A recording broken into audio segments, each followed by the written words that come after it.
नमस्कार, स्वागत है आप सभी का। आप देख रहे हैं R9 टीवी। आपके साथ मैं हूं पंकज रौतेला। वक्त हो गया दिन की सबसे बड़ी बहस महापंचायत का।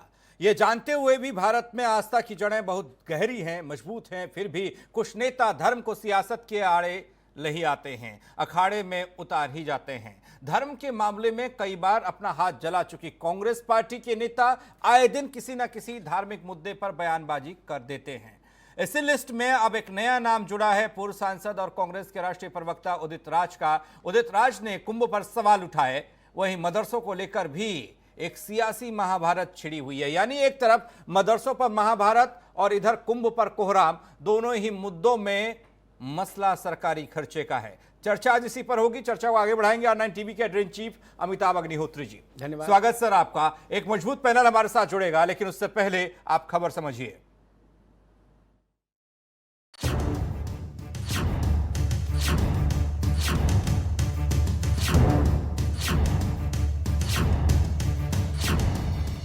अब इसे कांग्रेस की कुंडली में कारिंदों का दोष कहें या कुछ और, क्योंकि कोई ना कोई कारिंदा सियासत के शांत समुंदर में पत्थर फेंककर लहरों को ऐसी हवा देता है कि पूरी पार्टी हिचकोले खाने लगती है। अब कांग्रेस का राष्ट्रीय प्रवक्ता और पूर्व सांसद उदित राज को कुंभ कचोट गया। कुंभ में सरकारी खर्च पर सवाल उठाते हुए उदित राज ने कहा, सरकारी पैसे से किसी भी धर्म की पढ़ाई नहीं की जानी चाहिए, न ही इससे धार्मिक कर्मकांड हो। सरकार का कोई धर्म नहीं होना चाहिए। इलाहाबाद के कुंभ मेले पर यूपी सरकार द्वारा 4200 करोड़ रुपए का खर्च नहीं करना चाहिए था। सरकार ने कुंभ मेले पर 4200 करोड़ रुपए क्यों खर्च किए? अब आस्था के महाकुंभ पर कांग्रेस के कुनबे से उठा ये सवाल संत और सियासी गलियारों में सैलाब ले आया। बीजेपी ने पलटवार करते हुए पूछा कि क्या कांग्रेस सरकार में आई तो कुंभ भी बंद कर देगी? क्या राम को काल्पनिक बताने वालों की अब कुंभ पर नजर है? ये हिंदुस्तान के नेता वैसे हो गए हैं, इनको अपने सनातन धर्म के कार्य पर भी अब आपत्ति पैदा होने लगी। मुझे तो अब कभी कभी ये संदेह होता है, ये नेता लोग ये देश के हैं भी कि नहीं।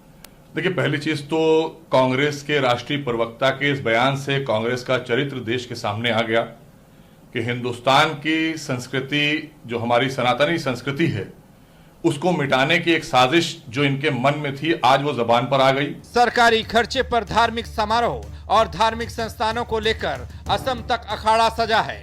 असम की बीजेपी सरकार ने सरकारी खर्चे पर चल रहे मदरसों को नवंबर से बंद करने का फैसला किया है। सरकार की दलील है कि सरकारी खर्चे पर केवल कुरान की पढ़ाई क्यों कराई जाए। What we are trying to do that all these madrasas will be converted to a normal regular school, or in some cases the teachers will be transferred to normal regular schools and madrasas will be closed.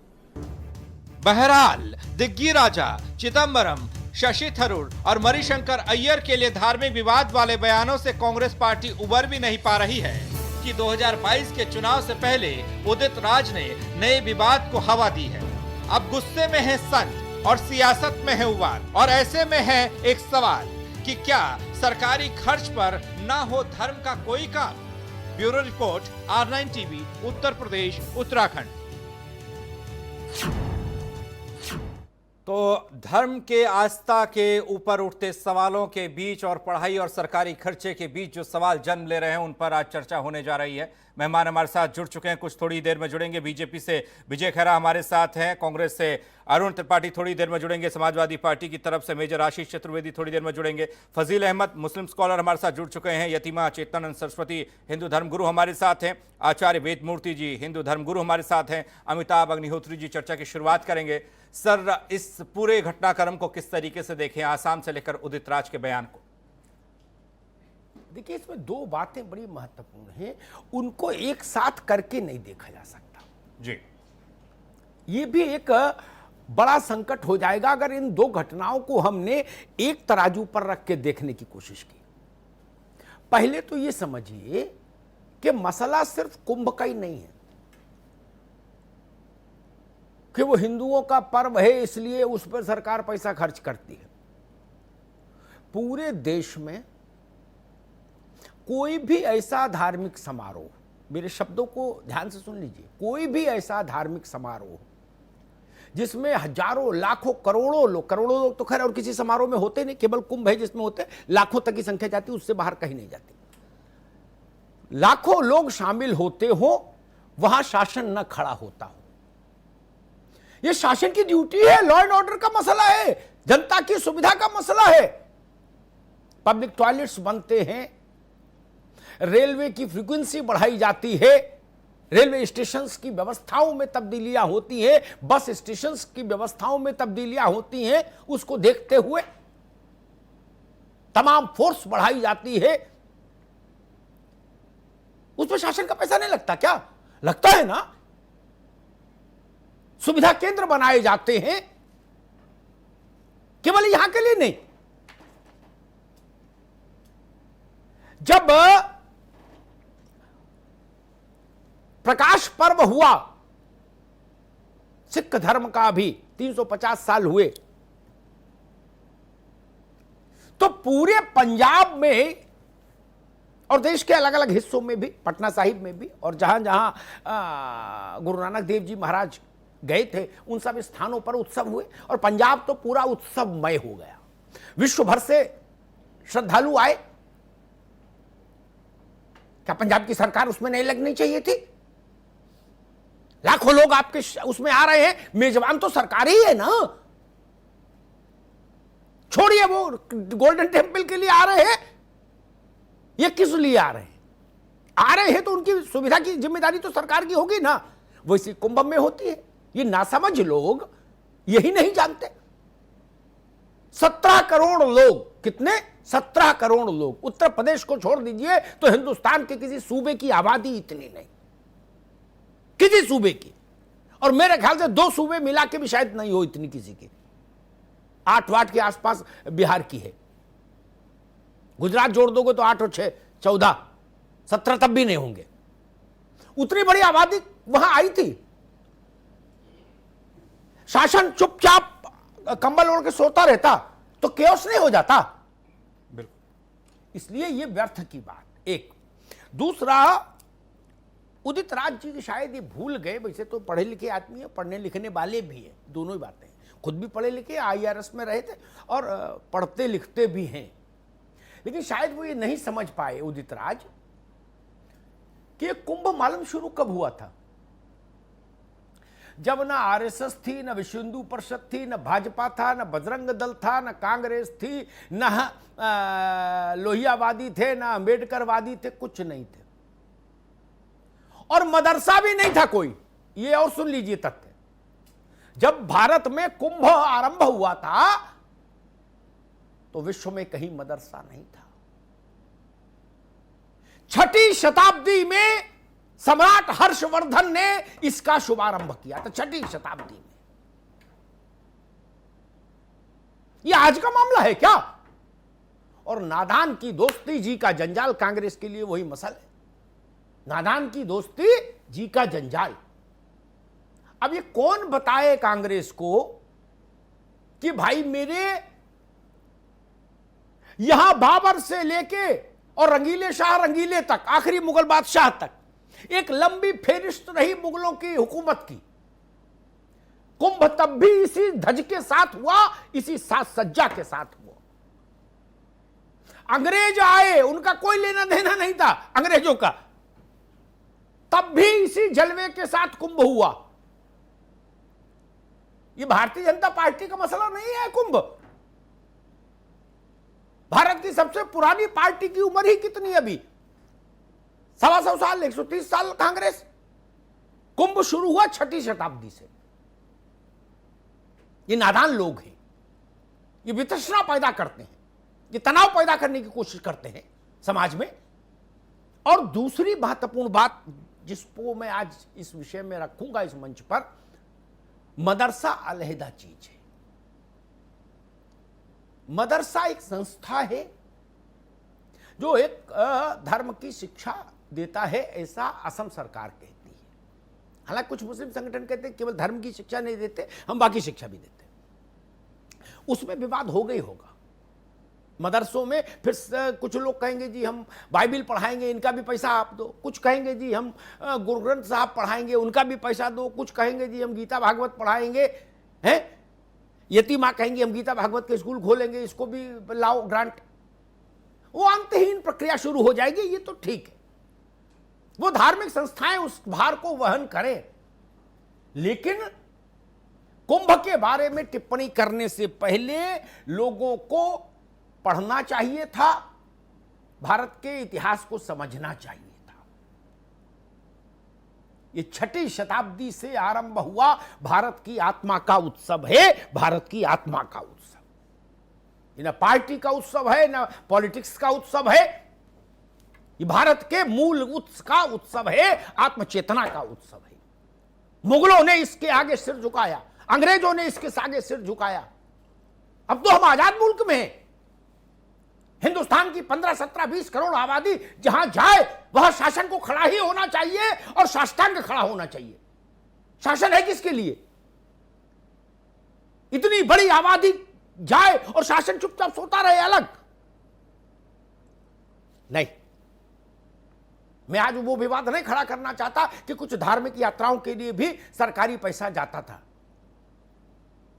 जिस पर विवाद हुआ। Court के कई निर्णय आए, supreme court और high court के। लेकिन मुझे लगा कि ये उदित राज ने ये कांग्रेस पार्टी के लिए मुसीबत पैदा कर दी। मैं सबसे पहले यति चेतनानंद जी के पास चलूंगा।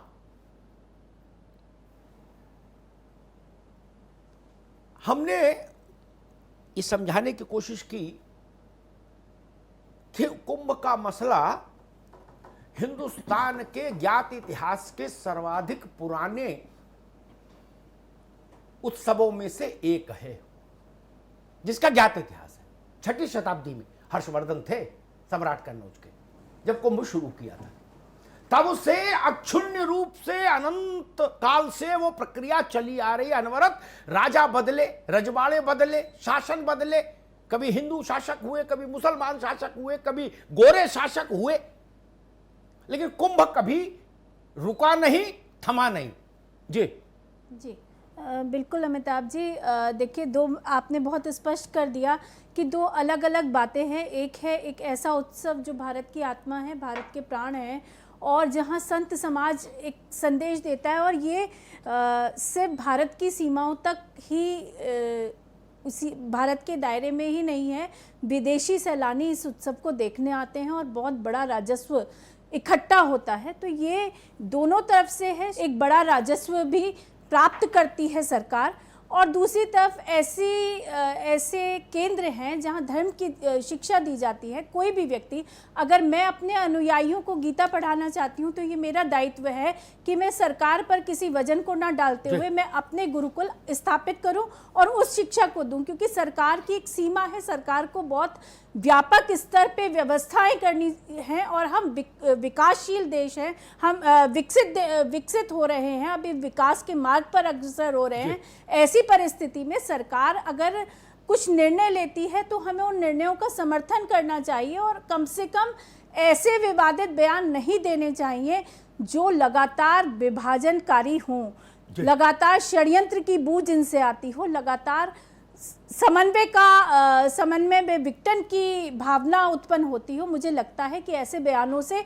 सभी को बचना चाहिए, हमें भी बचना चाहिए, और लोग जो भी देते हैं उन्हें भी बचना चाहिए, क्योंकि जो आत्मा है उसको आहत करके भारत के अस्तित्व को आप सुरक्षित और संरक्षित नहीं कर सकते। जी बिल्कुल ठीक बात की। आचार्य वेदमूर्ति, जिसकी ओर इशारा यतीमा कर रही थी, अगर वैसी ही प्रैक्टिकल बात भी कर लूं, छोड़ो धर्म कर्म का, सैकड़ों करोड़, कितने सैकड़ों करोड़ रुपया तो उत्तर प्रदेश सरकार को पार्किंग के ठेके से मिलते हैं कुंभ में। ठीक, 500-700 हजार करोड़ रुपए का धंधा BSNL करता है कुंभ में। वो वहां अपना पूरा वो लगाता है आउटलेट, क्या वो भी सरकार के खजाने में जाता है। साबुन, तेल, चीनी बिकती है, उस पर भी GST सरकार को मिलता है। 17 करोड़ आदमी 40 दिन तक आता जाता रहता है।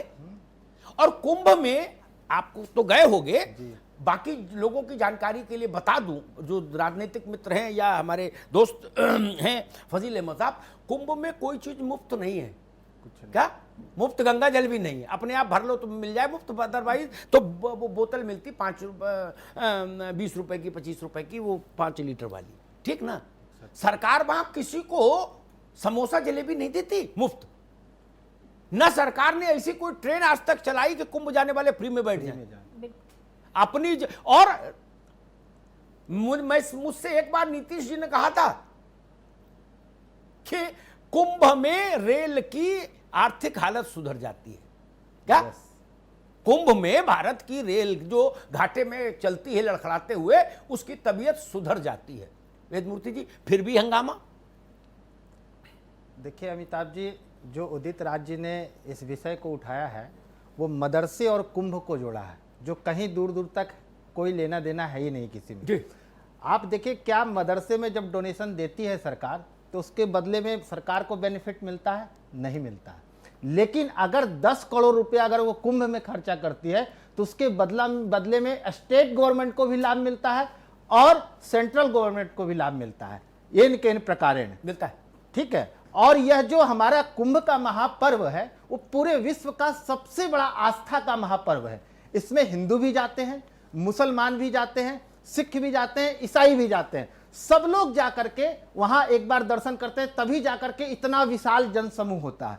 लेकिन जो मदरसे आज जिसके ऊपर ये इतना बड़ा बखेड़ा खड़ा किया गया और बीच में कुंभ जैसा महापर्व को लाया गया, यह सोची समझी साजिश है। और जिस तरह से उन्होंने कुंभ को जोड़ा है मदरसे से, जबकि देखा जाए तो मदरसे में आज के समय में, अभी मैं मेवात गया था और वहां पे कुछ बुद्धिजीवी लोग बैठे थे और वहां पे उन्होंने पूरा विचार विमर्श किया। उन्होंने कहा मुझे कि अगर इसी तरह मदरसा सरकारी अनुदान से फलता फूलता रहा तो आने वाले 2030 तक हमारे देश में 80% मुसलमान आतंकवादी विचारधारा से ओतप्रोत हो जाएगा। अब बताइए कि आसाम सरकार ने जो निर्णय लिया है ये कितना अच्छा निर्णय है, ये तो पूरे देश में होना चाहिए। ठीक बात। फजील अहमद साहब, मदरसा अलग चीज है, एक स्कूल है, उसको सरकार फंड करे नहीं करे, अगर सरकार फंड करे तो सरकारी स्कूल की तरह उसको चलना चाहिए, एक तर्क है, उसमें औचित्य है। लेकिन कुंभ जैसे जितने भी समारोह है, कुंभ जैसे तो कोई भारत में है ही नहीं, कि दुनिया में कहीं नहीं, इतनी बड़ी संख्या दुनिया में कहीं नहीं आती एक कार्यक्रम में। कुंभ का 10वें हिस्से तक के कार्यक्रम होंगे मेरे ख्याल से भारत में और दुनिया भर में। उन सब में गवर्नमेंट खड़ी होती है, जहां मास मोबिलाइजेशन होगा वहां सरकार को मैंडेटरी खड़ा होना होगा। फजील अहमद, देखिए, कुंभ हमारे देश की धार्मिक से ज़्यादा संस्कृति भी है जी, और किसी भी कंट्री को अपनी संस्कृति को बचाने के लिए अपनी सारी एड़ी चुटी लगानी पड़ती है। ये धर्म है, कर्तव्य है सरकार का। हम भी अगर प्राइम मिनिस्टर बन जाएंगे तो कुंभ को जिंदा करने के लिए लोगों का पैसा काट के कुंभ पर देंगे, क्योंकि हमारी संस्कृति है।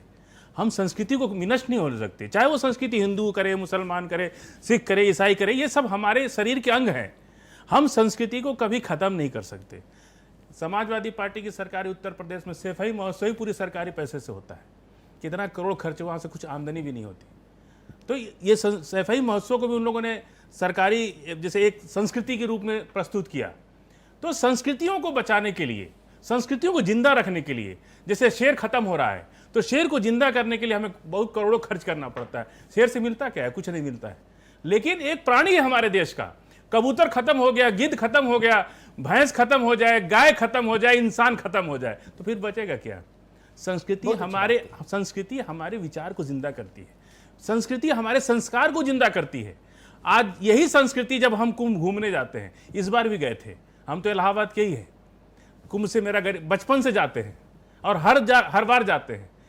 ठीक है, हम स्नान नहीं करते लेकिन जाते हैं, तो कहीं ना कहीं हमको प्रेम है। और हमारे बहुत से हिंदू मित्र, ऐसे बाबा जी लोग हमारे साथ जाते हैं, उनके आश्रमों में जाकर खाना खाते हैं, हम वहाँ रहते हैं, जा करके लोग हमको आदर सत्कार करते हैं। तो ऐसा कुछ नहीं है। जब आप अब थोड़ा सा बोल दिए भाई साहब, गुरुजी हमारे मित्र हैं, आतंकवाद से मदरसा को ही जोड़ देते हैं, थोड़ा सा यही कष्ट हो जाता है जी सर। मदरसा को आतंकवाद से मत समझिए। आप दाढ़ी टोपी वाला आपको सब आतंकवादी दिखता है, ऐसा नहीं है। अब हम आपको नाथूराम गोडसे नहीं बोल सकते, आप नाथूराम गोडसे की तरह वस्त्र पहन लिए तो हम नाथूराम गोडसे बोल दें आपको? ऐसा तो नहीं हो सकता। यतीमा दीदी हमारी है, पूछे कभी, हम लोग एक साथ यहीं से बैठते हैं, कितना हमें अच्छा लगता है यहाँ। और अमिताभ सर ने तो एक नया किया कि भाई चिल्ला चिल्ली बंद किया, बहुत बधाई इनके लिए, बहुत अच्छा लगता है मुझे आपके यहाँ डिबेट में आने पर। Thank you. तो देखिए वो तो, और उदित राज के बारे में सर 2 मिनट और चाहेंगे। उनको आप उनकी बात का अदरवाइज मत लीजिए, वो नेता है, दुकान चलाने के लिए दुकान सजानी पड़ती है, तो इसमें कोई नेता नहीं है, हम लोग आम पब्लिक हैं, इसलिए हमारी भाषा अलग है। वो नेता हैं, उनको दुकान सजानी है, आप तय कर लीजिए कि हमको इस सजी दुकान में जाना है कि बिना सजी दुकान में जाना। ठीक है फजील अहमद, हम उनके कांग्रेस से, और मैं अब कांग्रेस के प्रवक्ता के पास चलूंगा, लेकिन जो बात मेरे दोस्त फजील अहमद ने कही कि वो नेता है, उनको दुकान सजानी, इस बात से मैं सहमत हो जाता। अगर वो दुकान सजा रहे होते, वो तो दुकान में माचिस लगा दिए, जला दिए भैया। कांग्रेस कहां मुंह दिखाएगी, कहां चुनाव लड़ेगी? पार्षद जिताना मुश्किल हो जाएगा। तमाशा है क्या इस मुल्क में? विनोद सिंह, आपकी पार्टी को क्या अपनी ही पथरी किसी नजूमी से दिखाने की जरूरत है? जब थोड़ी सी जुम्बिश बढ़ती है, अभी प्रियंका जी सड़क पर उतरी, राहुल जी उतरे, हाथरस वाले मसले में कुछ सक्रियता बढ़ी, इनने पलीता लगा दिया उदित राज ने, लो। ये कई बार ऐसा लगता है, कहीं नटवर सिंह, कहीं वो अपना क्या नाम था कांग्रेस के शशि थरूर और दिग्विजय सिंह और तमाम लोग, और अब ये उदित राज। जब भी आप में जुम्बिश आती है शरीर में, ये लोग एक उसका बेहोशी का इंजेक्शन दे देते हैं पार्टी भर में, फिर पार्टी को मुंह छुपाना मुश्किल। विनोद जी,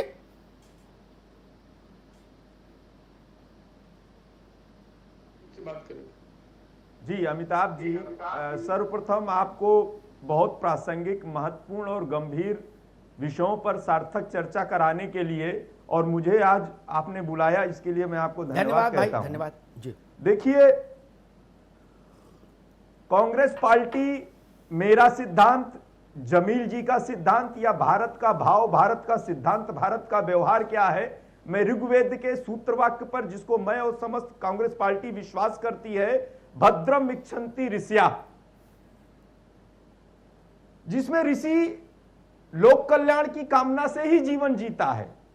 विगत कुछ वर्षों में जो ठेकेदारी, जुमलेबाजी के शोर में, प्रदूषण से मानव चेतना, मानव विकास, आत्मकल्याण, भारत विकास की ज्वलंत और जायज सवालों को अनसुना ही नहीं किया गया, ऐसी आवाज जो लोक आवाज बन सके, लोक संवाद बन सके, लोक संस्कृति की बात को कुठाराघात और कुचलने का काम किया है, यह चिंता का विषय है। और ऐसी भूमिका में, इस परिदृश्य में आप जैसे निडर, निष्पक्ष, जिम्मेदार पदों पर बैठे हुए प्रहरी की एक आवश्यकता बन जाती है। मैं आपसे बार बार अनुरोध करूंगा, हिम्मत दिखाइए, और हर विषयों पर कांग्रेस पार्टी वो पार्टी है जो विपरीत परिस्थितियों में अंग्रेजों के दमनकारी रवैये से डिगी नहीं, सरेंडर नहीं की। हमने देश को आजाद दिलाने की भूमिका में अपना एक महत्वपूर्ण योगदान दिया। ये गांधी का देश है, गांधीवादियों का देश है। मैं खेड़ा जी से कहता हूं, असम के हेमंत जी के बयान के साथ ये पूरी तरीके से साथ में है या विरोध में है। तब मैं दूसरे पहलू पर आऊंगा। एक बात कहूंगा, जो हाल बना रखा इन्होंने, जाने ये कैसा मौज है, जुमलों का ही शोर है, गांधी के कातिलों की जाने ये कैसी फौज है। हमको, आपको, इनको और जमील भाई को, फजील भाई को सबको बेनकाब करना है। ठीक है, रुकना, रुको भाई, रुको, ठीक है, दोबारा में आएंगे। अब एक राउंड में रुको, अरे रुको, एक राउंड में रुको भाई विनोद सिंह, भारत का भाव है। अरे एक राउंड में रुको, दोबारा में आएंगे, दोबारा में आएंगे आपके पास। मैं आशीष जी के पास चलूंगा, लेकिन एक बुनियादी बात साफ कर दूं। हिंदुस्तान को जिस मंच ने आजादी दिलाई, वो मंच राजनीतिक नहीं था। उस वक्त उसका नाम कांग्रेस था, लेकिन वो राजनीतिक मंच नहीं था। भारत की कोई विचारधारा का व्यक्ति ऐसा नहीं था जो उस मंच पर खड़ा नहीं था। इसीलिए गांधी ने कहा था कि इस मंच का काम समाप्त हुआ 15 अगस्त को झंडा फहरने के बाद। वो आज की कांग्रेस नहीं थी, जिसमें मणिशंकर अय्यर भी हैं, दिग्विजय सिंह भी हैं, सलमान खुर्शीद भी हैं, उदित राज भी हैं। ये लोग थोड़ी ना आजादी के लिए लड़े थे भाई, इतना तो ख्याल रखो। उसमें सुभाष चंद्र बोस भी थे, जिन्होंने बाद में नई पार्टी बनाई। उसमें डॉक्टर अंबेडकर भी थे, जो बाद में कांग्रेस छोड़ गए, चूंकि कांग्रेस ने उनको चुनाव हरवा दिया पूना में।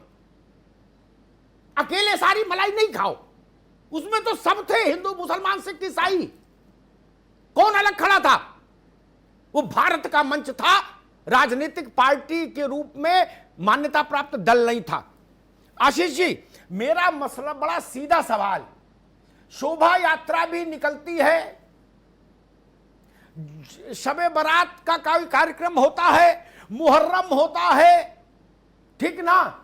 किसी बड़े चर्च में इतवार को जाके देख लीजिए, उसके बाहर प्रशासन लगता है कि नहीं लगता है, उस इलाके का डिप्टी एसपी वहां खड़ा होता है कि नहीं खड़ा होता है, 500 पुलिस वाले वहां डिप्यूट होते हैं कि नहीं होते हैं, ट्रैफिक डायवर्जन होता है कि नहीं होता है।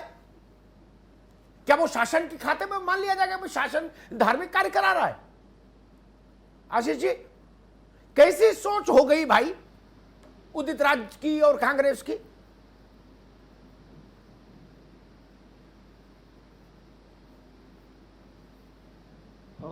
निश्चित रूप से उदित राज जी का जो बयान है वो दुर्भाग्यपूर्ण है। कुंभ जो है हमारे देश की बहुत से जो लोग हैं उनकी आस्थाओं का प्रतीक है, और मैं नहीं समझता कि उनको इस तरीके का बयान देना चाहिए था, और शायद इसीलिए उन्होंने अपना वो बयान जो है शायद डिलीट किया है। शाम को वापस ले आए उसको, आशीष, शाम को वापस ले आए, बोले फिर ला रहा हूं अब लड़ूंगा। शाम को फिर डाल दिया, बोले अब फिर ला रहा हूं अब लड़ूंगा। अब किससे लड़ेंगे ये नहीं समझ आ रहा। दुर्भाग्यपूर्ण है हम।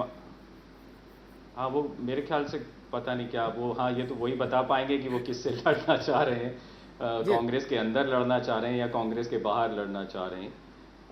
लेकिन जितना बड़ा अमिताभ जी सत्य ये है, उतना ही बड़ा सत्य ये भी है कि और दुखद सत्य ये है कि जो धर्म है उसका जो राजनीतिक मुद्दों और उद्देश्यों को पूर्ण करने के लिए जो इस्तेमाल होता है वो भी गलत है, वो भी नहीं होना चाहिए। और हमें धर्म को अलग रखना है और शासन प्रशासन को अलग रखना है, उसको आपस में जोड़ना नहीं चाहिए, न फायदे के लिए न नुकसान के लिए किसी के लिए। जी, बड़ी अच्छी बात कही आपने। लेकिन मेरे दोस्त, मुश्किल ये है जब जो सत्ता में होता है या जो सत्ता प्राप्त करने की लड़ाई में सबसे आगे खड़ा होता है, दोनों ही दल कभी इस मर्यादा का पालन नहीं करते। इवन लेफ्ट नहीं कर पाई इस मर्यादा का पालन, जो कहते धर्म अफीम है। मैं उनके उदाहरण गिना दूं ना, मालिक ये लड्डू सब खाते हैं, इसलिए इस पर बोलने का नैतिक अधिकार नहीं राजनेताओं को भारत में। विजय खेरा जी के पास चलूंगा, भारतीय जनता पार्टी के प्रतिनिधि।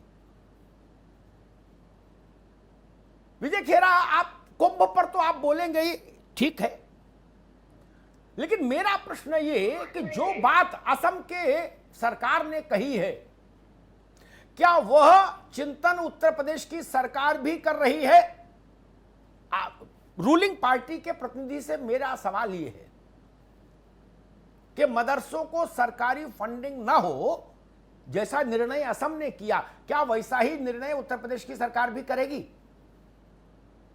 बाकी कांग्रेस में तो आप बोल ही लेंगे कुंभ वाले मामले में, मेरे प्रश्न भी नहीं पूछे।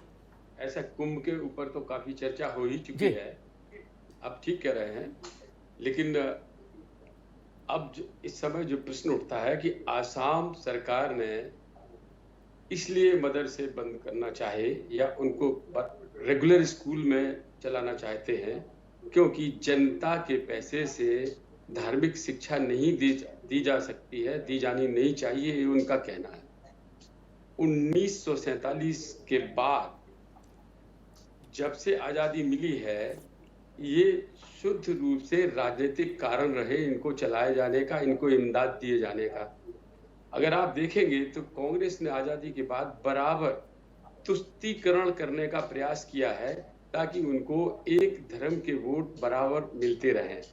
और एक खाली मदरसे की बात नहीं है ये, चाहे 3 तलाक हो या कोई और प्रेफरेंस देने की बात हो, उन्होंने सदा ये देखा कि मुस्लिम्स वोट इकट्ठा है, एक धर्म का है, ये उनको मिल सके, इसलिए वो डिवीजन करने का और उनको अधिक सुविधाएं देने का प्रयास सदा किया गया कांग्रेस शासन द्वारा, शुरू से लेके आखिर तक।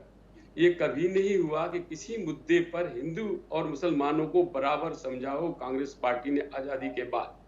अभी हमारे एक भाई कह रहे थे कि आजादी से पहले कांग्रेस राजनीतिक पार्टी नहीं थी। कांग्रेस सदा राजनीतिक पार्टी थी। आजादी से पहले एमएलए के चुनाव लड़े, मेयर के चुनाव लड़े गए, खुद जवाहरलाल नेहरू मेयर बने थे इलाहाबाद के, ऐसे बहुत सारे कारण हैं। लेकिन वो कांग्रेस, गांधी की कांग्रेस 47 तक कुछ और थी, 47 के बाद फिर 20 साल कांग्रेस कुछ और थी, उसका स्वरूप बदलता रहा। और अब तो कांग्रेस से दूर दूर तक का इस पार्टी का कोई संबंध ही नहीं है कांग्रेस की नीतियों से, या कांग्रेस जो गांधी जी कह गए थे उससे कोई लेना देना नहीं इनका दूर दूर तक। जो 3 तलाक का विरोध करते हो, जो देश की एकता में 3 से 70 का विरोध करते हो, जो ये कहते हो मनमोहन सिंह जी कि हमारे संसाधनों पर सबसे पहला हक माइनॉरिटीज का है, अल्पसंख्यकों का है, इससे ज्यादा हिंदुओं के साथ अन्याय और क्या कर सकती है कांग्रेस? मुझे बताइए, आप एक प्रधानमंत्री ये बोले, यानी बराबर का हक नहीं है, हम लोगों के हक उनसे कम है क्या हिंदुओं के? ये राजनीतिक रूप से यहाँ तक कि इन लोगों ने ये तक किया है कि स्कूलों में इमामों को मदरसों में पैसे महीने की तनख्वाह और वेतन दिया है। दिल्ली में ही ले लीजिएगा। अगर ये राजनीतिक नहीं है तो क्या है? आप पार्टी ने 8-10 हजार रुपए मिलते थे जो इमामों को, उनको 18,000 रुपया कर दिया, जैसे इनकी जेब का पैसा हो। धर्म की शिक्षा पढ़ाने के लिए एक ही धर्म के खास के लिए। ठीक है विजय खेरा, रुकना होगा, एक ब्रेक लेना है। जो बात, ठीक है विजय जी, जो बात आशीष चतुर्वेदी कह रहे थे उसी में एक बात और जोड़ दूं। ममता जी ने पश्चिम बंगाल में पुजारियों को सैलरी कर दी, चुनाव सिर पे है, बताइए।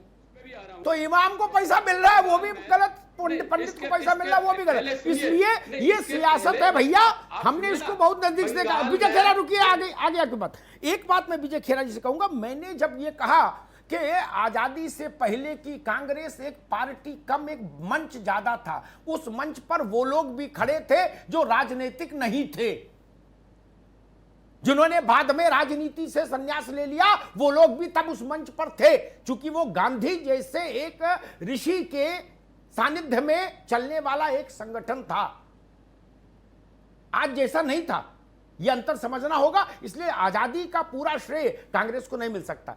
विनोद जी, क्या आपको ऐसा लगता है कि उदित राज जैसों के बयान कांग्रेस के राजनीतिक प्रदर्शन पर विपरीत असर डालते हैं?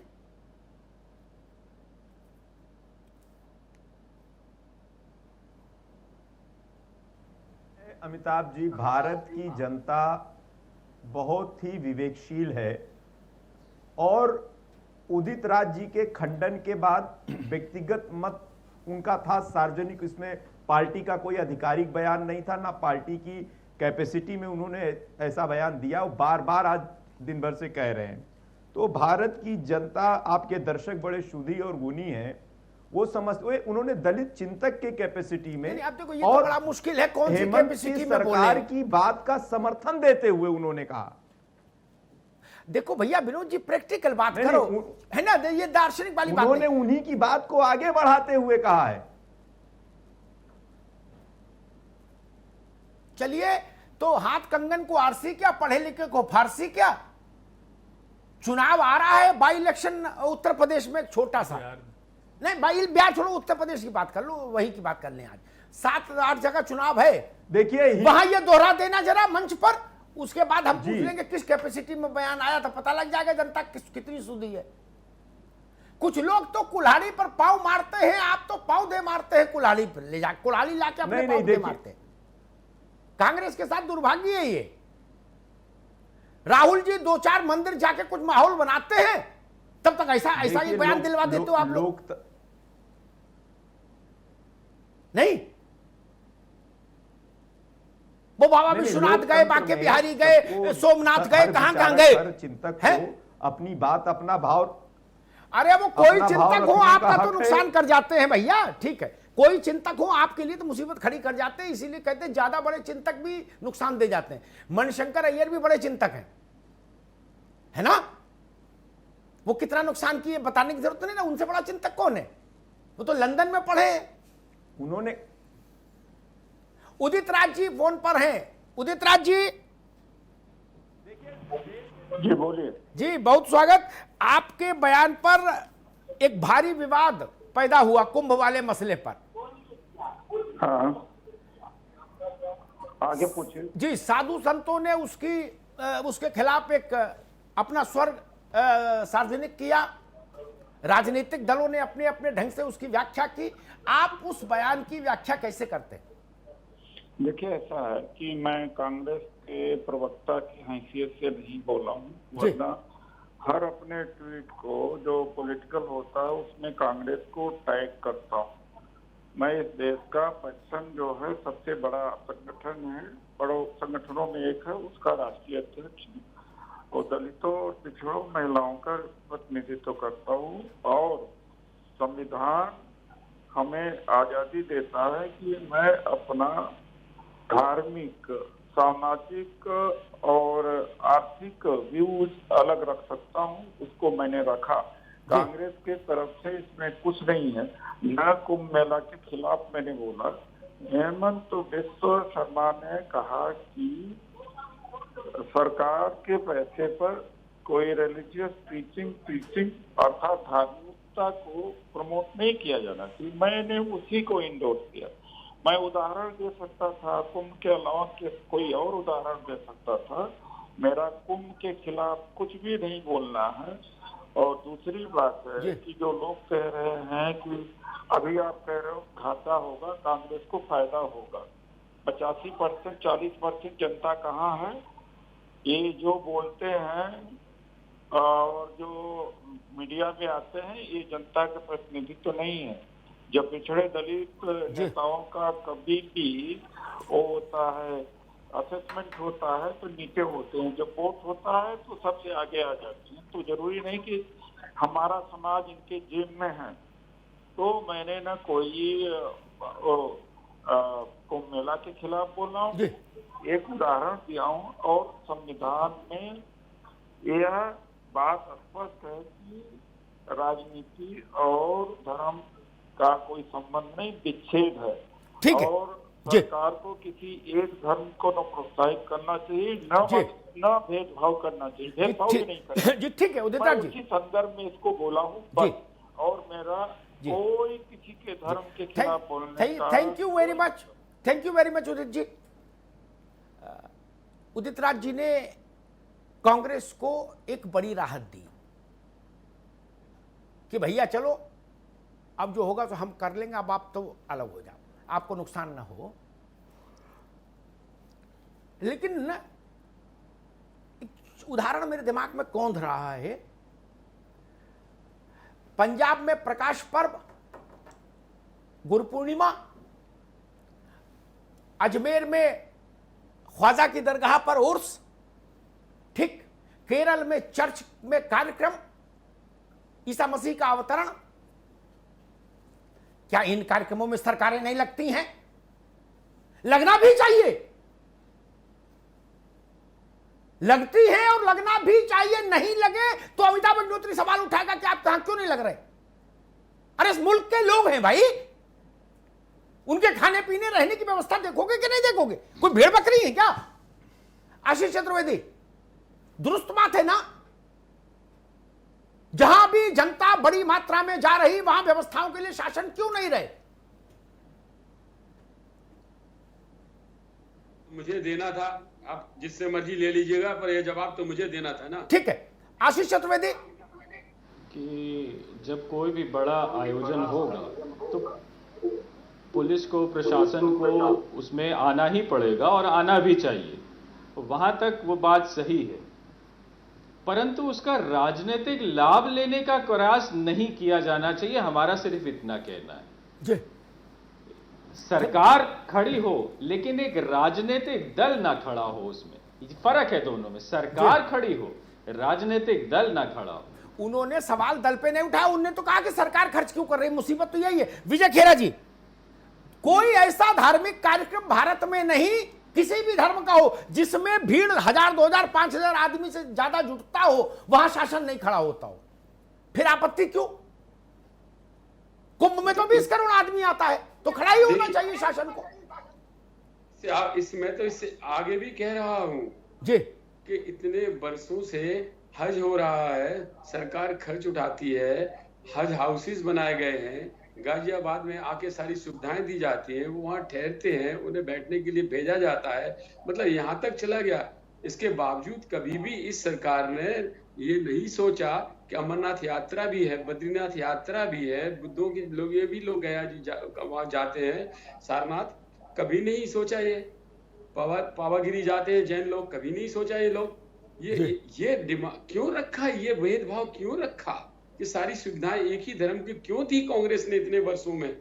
आज अगर वक्त आया है बराबरी का कि सबको समकक्ष रखा जाए, चाहे किसी धर्म का हो, तो ऐतराज क्यों?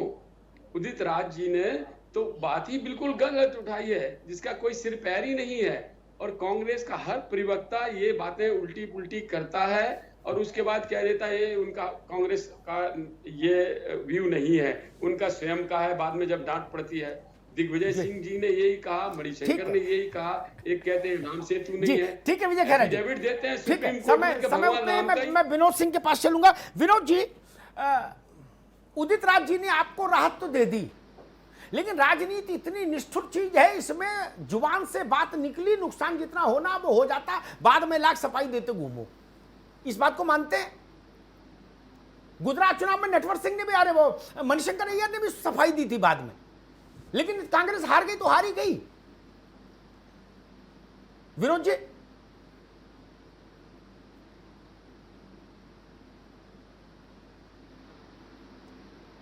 सही हो सकती है, लेकिन आज जो परिस्थिति है अमिताभ जी, देश के सामने चुनौतियां और सवाल अनंत हैं।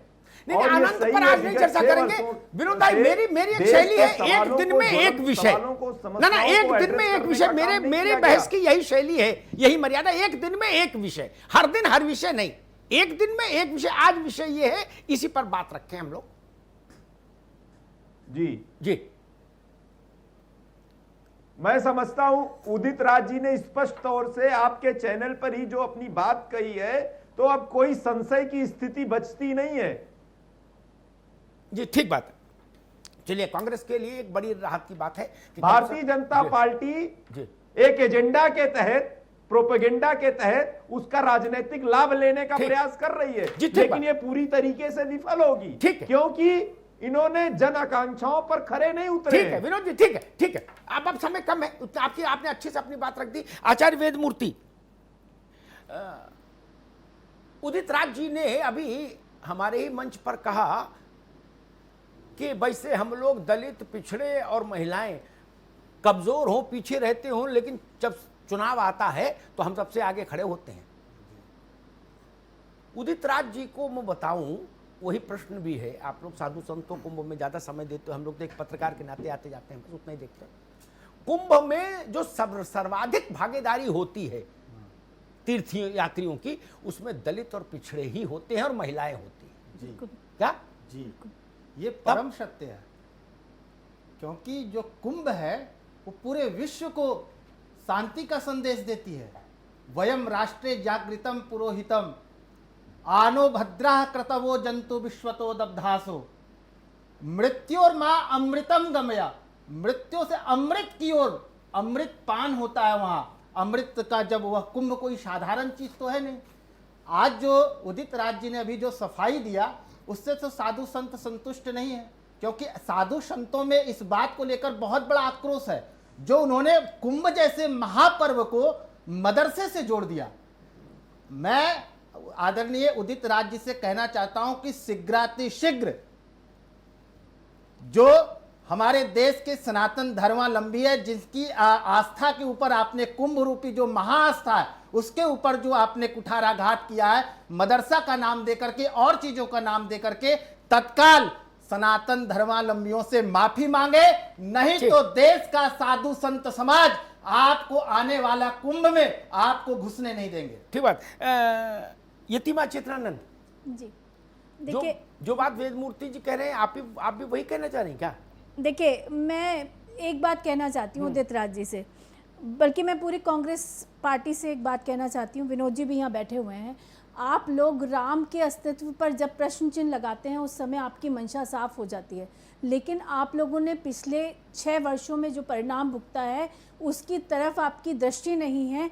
आप लगातार इस देश की आत्मा को आहत करने का काम कर रहे हैं। जब आप कुंभ पर प्रश्न करते हैं, आप कितनी भी सफाई दे लीजिए, और माफ़ी तो ईश्वर देता है, हम लोग या आम जन माफ़ी देने वाले कोई नहीं है। सत्य सनातन वैदिक संस्कृति पर कुठाराघात करना, उसकी आत्मा को बार बार चोटिल करना और आहत करना, ये चलन बन गया है आप लोगों का। और इसमें बहुत बड़ा हाथ वामपंथियों का है, अर्बन नक्सल्स का है, जो इस देश में ये नहीं चाहते हैं कि किसी भी तरीके से शांति रहे और ये देश विकास के मार्ग पर आगे चले। लेकिन हम लोग बहुत सहिष्णु हैं, हम जानते हैं कि हमें क्या करना है, कहाँ बोलना है, कितना बोलना है और किस तरीके से अपनी प्रतिक्रिया देनी है। चुनाव में आप हर बार परिणाम देख रहे हैं, उसके बाद भी आप सचेत नहीं होते, तो ये आपके जागने का विषय है। ईश्वर माफी देगा, ईश्वर के आगे आप माफी मांगिए, हम लोग तो बहुत साधारण जन हैं। ठीक है फजील अहमद साहब, लोगों को भारत के 100 साल के इतिहास का स्मरण नहीं, और वैदिक भारत का तो छोड़ ही, जब 100 ही का नहीं याद तो बाकी क्या याद रहेगा, है ना? तो जवाहरलाल जी की आत्मा के बहुत निकट था कुंभ, क्या? और वो जब तक स्वस्थ रहे तब तक आते भी थे और नहाते भी थे। ठीक, इंदिरा जी की आत्मा के नजदीक रहा कुंभ। सोनिया जी कुंभ स्नान करने गई, और जो वामपंथ का गढ़ पश्चिम बंगाल, वहां के बाबू मोशाय सबसे ज्यादा आते कुंभ में, बताइए। तो ये कैसे तर्क में मान लूं? आज कांग्रेस के नेता को ही समझ आ रहा है, जवाहरलाल जी के समय बात क्यों नहीं उठाई, इंदिरा जी के समय क्यों नहीं उठाई, सोनिया जी के समय कितने उठाई? देखिए अमिताभ जी, आपने खुद उदित राज को बुलाया, उदित राज का भी भाव समझिए। वो कुंभ के खिलाफ नहीं बोले हैं, कुंभ के खिलाफ नहीं, कुंभ में इस्तेमाल सरकारी पैसे को मदरसे से जो जोड़ा गया उस पर उनका तर्क था। देखिए, मदरसा सभी देश के सभी धार्मिक संगठनों को पैसा मिलता है, संस्कृत विद्यालय को भी पैसा मिलता है, लेकिन क्या है कि संस्कृति बिल्कुल मिलता है बनारस में। मेरी सुन लीजिए, अब बहस की बात नहीं है, आप जाके चेक करिए तमाम संस्कृति। आप मेरी बात समझिए, नहीं मिलता है पैसा मिलता है। सुन लीजिए, चर्च हर जगह पैसे जाते हैं, मदरसा विश्वविद्यालयों में संस्कृत ऐसे कांग्रेस पार्टी एक मिनट, किसी मंदिर के पुजारी को मौलवियों को पैसा दिया जाता है। नहीं, लेकिन आप गलत तर्क आपके आश्रम को पैसा मिलता है कि नहीं मिलता है? आपके मंदिर को पैसा मिलता है कि नहीं मिलता है? 1 रुपया नहीं मिलता। अरे सर, इतनी बड़ी बड़ी मंदिरें कहाँ से बनती हैं? 1000 रुपया इमामों को मिल रहा है, एक पैसा नहीं मिलता। वो आप मांगिए ना, आप ये मत कहिए कि इनका बंद कर दीजिए, आप कहिए कि हमको भी दीजिए। हम तो कह रहे हैं तनख्वाह मिलनी चाहिए। 100 करोड़ मिलता है। भारतीय जनता पार्टी, सुन लीजिए, ये बहुत अच्छी बात है कि जैसे हज सब्सिडी बंद कर दी गई तो एयर इंडिया बिक गया जी। ये सही कहा कि रेलवे का रिफॉर्म हो जाता है कुंभ से, हज हाउस से भी रिफॉर्म हो जाता था। चूंकि भारतीय जनता पार्टी मुसलमानों के खिलाफ पार्टी है, इसलिए भारतीय जनता पार्टी की हर बात में एंटी मुस्लिम या मुसलमानों के खिलाफ बू आती है। मदरसा बंद कर दीजिए, बंद तो नहीं कर सकते लेकिन पैसा बंद कर सकते हैं। तो हज हाउस, आपने हज सब्सिडी बंद कर दी तो फिर भी हज हो रहा है। आप मदरसा को पैसा देना बंद कर दीजिए, फिर भी मदरसा हम लोग चलाएंगे, हम अपने पैसे से चलाएंगे और चला ही रहे। हमारे यहाँ अमिताभ जी 40 मदरसा है। ठीक है फजील अहमद साहब, माफी के साथ आप सभी को रोक रहे हैं। अमिताभ जी के पास सीधे चल रहे हैं संपादकीय टिप्पणी के लिए। Please sir, please please please. देखिए, मुझे लगता है राजनेताओं को, राजनीतिक दलों को भारत के मर्म पर टिप्पणियां करने से बचना चाहिए। वो काम आपका है भी नहीं। आप क्यों अतिक्रमण करते हैं उस डोमेन में जिसको आप जानते नहीं, समझते नहीं? आप मनरेगा पर बोलो, सपा बसपा खिलाफ बोले, बसपा सपा खिलाफ बोले, सब मिलके भाजपा खिलाफ बोलो, भाजपा मिलके आप सबके खिलाफ बोले। अच्छे विषय हैं तो उनसे लड़ो। आप धर्म संस्कृति में क्यों घुसते हो, मैं ये नहीं समझ पा रहा। जब जब घुसे तब तब लुटपीट के लौटे। क्यों जाते हो अपनी गठरी लुटवाने भैया? 9 दिन अब तो रहे नहीं प्रणब दादा, डॉक्टर प्रणब मुखर्जी, 9 दिन किसी भी पद पर वो रहे, भारत के राष्ट्रपति के पद पर रहे, तब भी 9 दिन एक पक्ष की नवरात्र और 9 दिन दूसरे पक्ष की नवरात्र। अपने गांव में 6 फुट की ऊंची दुर्गा प्रतिमा स्थापित करके बिना सिला वस्त्र पहनकर 9 दिन शतचंडी पाठ करते थे प्रणब मुखर्जी। वो समझदार आदमी नहीं थे क्या? वो देश के खिलाफ थे क्या? ये संविधान के खिलाफ थे। उनसे ज्यादा तो संविधान किसी को याद भी नहीं होगा। मेरा उनसे रहा 3 दशक का परिचय। आप लोग कहां कहां से विषय ले आते हो, फिर लुटपिट जाते हो, कहते हो अरे मेरे तो एटीएम से सब पैसा निकल गया, चुनाव में कोई वोट ही नहीं आया। वोट कहां से आएगा? ऐसे ऐसे काम करोगे तो भैया ये समझना होगा। ये भारतीय जनता पार्टी का कोई पराक्रम नहीं है ज्यादा, लेकिन हां भारतीय जनता पार्टी ये जरूर समझ गई कि भारत के जो मर्म स्थल हैं, जो उसकी आत्मा को छूने वाले विषय हैं, उनके साथ रहो। और भाजपा पहली पार्टी नहीं है कि सारी बुद्धि इन्हीं में आई। यह भी विनोद सिंह को समझना चाहिए, आशीष चतुर्वेदी की पार्टी को समझना चाहिए। यह चेतना सबसे पहले महात्मा गांधी में आई थी, जब उन्होंने सोचा कि इस देश में जब साक्षरता की दर बहुत कम थी, इस देश को अगर एक करना है, तमाम जातियों में बटा देश, तो उन्होंने एक प्रतीक चुना, राम राज्य, राम। उस वक्त अगर उदित राज होते और मणिशंकर अय्यर होते तो गांधी जी को भी खरी खोटी सुनाते ना। भाजपा वहीं से समझ गई थी कि इस देश में मर्म क्या है। गुनाह बेलज्जत, कोई जरूरत नहीं थी। आपको सफाई देनी पड़ रही है कि मैं कुंभ के खिलाफ नहीं, आपको भी और आप पार्टी को भी पूरी। क्यों बोले? कुंभ के खिलाफ कोई राजनीतिक दल जा भी नहीं सकता, किसी की हैसियत भी नहीं। और एक अद्भुत बात बता दूं, अभी स्मरण में आ गई। आशीष जी, ये डाटा आपके जरूर काम आएगा कहीं ना कहीं। जितने वोट पर 19 की सरकार बनी, जितने वोट पर 14 की सरकार बनी, उससे ज्यादा लोग कुंभ में नहाने आए थे। अभी जो लेटेस्ट कुंभ अयोध्या में, अरे प्रयागराज में हुआ। अच्छी बात है ना, रोचक बात है ना। जितने वोट पर देश भर में भाजपा 300 पार कर गई, अद्भुत बहुमत ले गई, उससे 4 करोड़ ज्यादा लोग अकेले कुंभ में नहाने आए थे। तो जो लोग कुंभ पर टिप्पणी करने का दुस्साहस करेंगे, उनके लिए तो प्रार्थना की जा सकती है कि ईश्वर इन पर दया करो जी। और एक बात हमेशा ध्यान रखिए, बार बार बात आती है, तमाम बौद्धिक लोग सवाल उठाते हैं, धर्मनिरपेक्ष। भारत का राष्ट्र राज्य, भारत की राज्य सत्ता पंथ निरपेक्ष है, होनी चाहिए। वो धर्म विरुद्ध नहीं होनी चाहिए। भारत की सत्ता का माथा गुरुद्वारे में भी झुकना चाहिए, चर्च में भी झुकना चाहिए, दरगाह में भी झुकना चाहिए, काशी विश्वनाथ में भी झुकना चाहिए। क्यों नहीं झुकना चाहिए? क्यों नहीं झुकना चाहिए? झुकना ही चाहिए। अयोध्या में भी झुकना चाहिए, मथुरा में भी झुकना चाहिए। ये कोई गलत बात है? कोई चोरी है? कोई पाप है?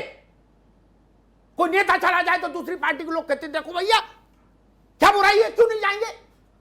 हम क्या उनके विरुद्ध हैं? तो आइए, साहस दिखाइए और कहिए हम इन सबके विरुद्ध हैं। ये गुपचुप गुल्ली डंडा मत खेलिए। साहस दिखाइए और कहिए कि हम इनके विरुद्ध हैं, बाबा विश्वनाथ के विरुद्ध हैं, हम तिरुपति बालाजी के विरुद्ध हैं, हम चर्च के विरुद्ध हैं, हम गोल्डन टेम्पल के विरुद्ध हैं। बोल सकते हैं, जाना ही चाहिए, क्यों नहीं जाए जी। हम सरकार का कोई पंथ नहीं होगा, वहां तक सहमत है। भारत के रक्त में धर्म है, उसके डीएनए में धर्म है। मित्र, रक्त से डीएनए अलग नहीं कर सकते, करोगे तो नुकसान उठाओगे। उसका ज्वलंत उदाहरण कांग्रेस सामने है। राजीव गांधी के समय में 403 सीट पाने वाली पार्टी आज 44 सीट पर है। धन्यवाद। बहुत बहुत शुक्रिया आप सभी मेहमानों का। अमिताभ जी, आपका भी बहुत बहुत शुक्रिया। मदरसों पर महाभारत और कुंभ पर कोहराम के बीच सवाल यह था, क्या सरकारी खर्च पर ना हो धर्म का काम, और जवाब शायद मिल गया होगा। महापंचायत में आज इतना ही। बाकी खबरों के लिए बने रहिए R9 TV के साथ, सिर्फ खबर के लिए।